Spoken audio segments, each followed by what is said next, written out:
मी काही जास्त भाषण करणार नाही, कारण मी आज आपले व्यासपीठावर बसलेले सर्व सन्माननीय आदरणीय माझे नेते आणि हिंदुहृदय सम्राट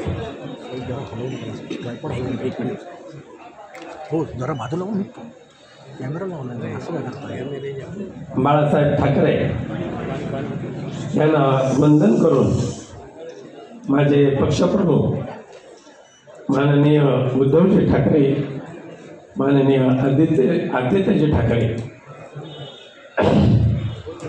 आघाडीचे सर्वच मान्यवर नेते माननीय सोनियाजी असतील, माननीय राहुलजी असतील, माननीय शरद पवार साहेब असतील, माननीय अरविंदजी केजरीवाल असतील, यांना शतशः वंदन करतो। आज पुन्हा एकदा माननीय उद्धव साहेबांनी माझ्यावर विश्वास ठेवलाय।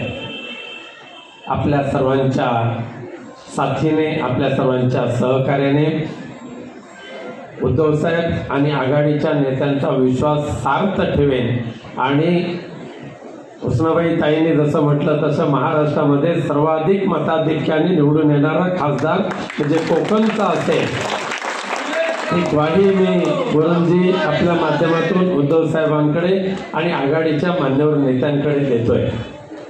कारण कोकण हे एक सुसंस्कृत लोकांचं, मतदारांचं, जनतेचं असं एक कोकण भूमी आहे। वडले साहेबांनी सांगितल्याप्रमाणे काही नाट्य मंडळी असतात ते सोडून द्या, परंतु मागच्या 10 वर्षामध्ये कोकणची संस्कृती, कोकणचा विचार टिकवण्याचं काम विनायक राऊतने मात्र प्रामाणिकपणे केलेलं आहे।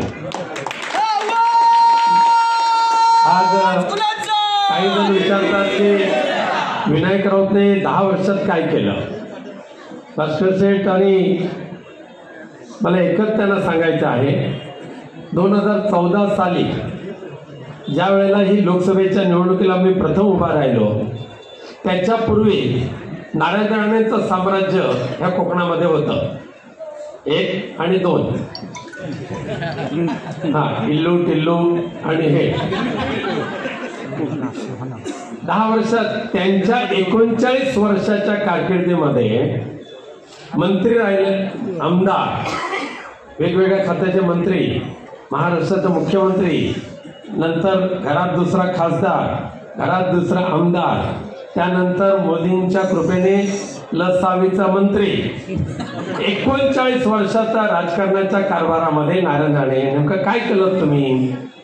एकच केलं की त्यावेळेला संपूर्ण देशामध्ये संवेदनशील जिल्हा पण गडचिरोली जिल्ह्याची गणना केली जायची।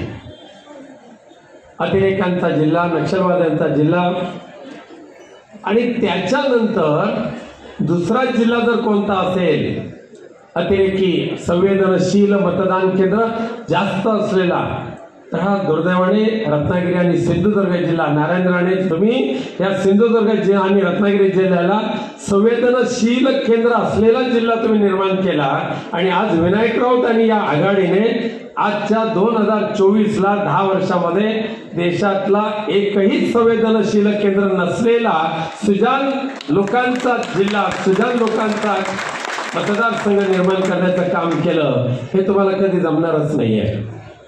आणि त्यामुळे आज उमेदवारी अर्ज भरल्यानंतर भास्कररावांची तोफ अजून धडाडणार आहे म्हणून मी फार बोलत नाही, पण उद्या रामनवमी झाल्यानंतर परवापासून आघाडीच्या सर्वच पदाधिकाऱ्यांना बरोबर घेऊन दररोज सभा आणि ग्रामीण भागापर्यंत पुन्हा एकदा जाण्याचा प्रयत्न करणार। आजपर्यंत संपूर्ण लोकसभा मतदारसंघामध्ये 107 खळा बैठकांच्या माध्यमातून पुन्हा एकदा मी लोकांच्यापर्यंत पोहोचलेलो आहे। महिन्यातले किमान 20 दिवस मतदारसंघाला देणारा खासदार आणि दिवसाचे दररोज 14 तास मतदारसंघाला देणारा खासदार म्हणून मला गर्व नाही आहे, पण बाळासाहेबांचा शिवसैनिक, बाळासाहेबांचा सेवा धर्म आणि उद्धवजींचं आजचं मार्गदर्शन मी लोकांपर्यंत घेऊन जातोय आणि माझ्या हाताने जेवढं होईल तेवढं विकासाचं काम करण्याचा प्रयत्न करतोय. त्यामध्ये अभिमान आहे, मला आनंद आहे. आणि भविष्यातले सुद्धा 5 वर्ष आघाडीचा, इंडिया आघाडीचा खासदार म्हणून मला ही खासदारकी मिळणार आहे, हे सुद्धा माझं भाग्य आहे. आई वडिलांची कृपा आहे, देवदेवतांची कृपा आहे आणि सोन्यासारख्या इंडिया आघाडीच्या पदाधिकारी कार्यकर्त्यांचं सहकार्य आणि मार्गदर्शन आहे. हेच खऱ्या अर्थाने माझं वैभव जोपासून मी या निवडणुकीला बाबांना सामोरं जातोय. आणि भास्कर शेठ यांचं भाषण झाल्यानंतर सर्व मिरवणुकीने जिल्हाधिकारी कार्यालयामध्ये आपण जाऊ. मला माहिती आहे ऊन बाहेर खूप कडक आहे, त्यामुळे हे सभागृह घ्यावं लागलं. मी पत्रकारांची क्षमा मागतो. तुम्हाला बसण्यासाठी बैठकांची व्यवस्था केली होती, पण कार्यकर्त्यांनी ती बळकावली, त्यामुळे तुम्हाला उभं राहून वृत्तसंकलन करावं लागतंय. अडचण होते तुम्हाला, याची मला कल्पना आहे. व्यासपीठावर सुद्धा अनेकांना बसायची जागा मिळालेली नाही, त्यामुळे व्यासपीठावरच्या मान्यवरांची आणि तुमच्यामध्ये असणाऱ्या मान्यवरांची सुद्धा मी क्षमा मागतो. आमच्या कोकणचं शिवसेनेचं वैभव भाई गोवेकर हे सुद्धा तुमच्याप्रमाणेच मध्ये कुठेतरी उभे आहेत. भाई तुम्हाला सुद्धा या ठिकाणून मी वंदन करतो. आणि माझं भाषण संपून विनायक राऊतना यावेळेला आशीर्वाद देण्यासाठी मात्र मशाल चिन्ह घरोघरी तर पोचलेलं आहे, पण घरामध्ये आणि घरातल्या प्रत्येक मतदारांपर्यंत मशाल मशाल मशाल. धन्यवाद. जय हिंद, जय महाराष्ट्र. जनशक्तीचा बुलंद आवाज म्हणजेच रत्नागिरी खबरदार.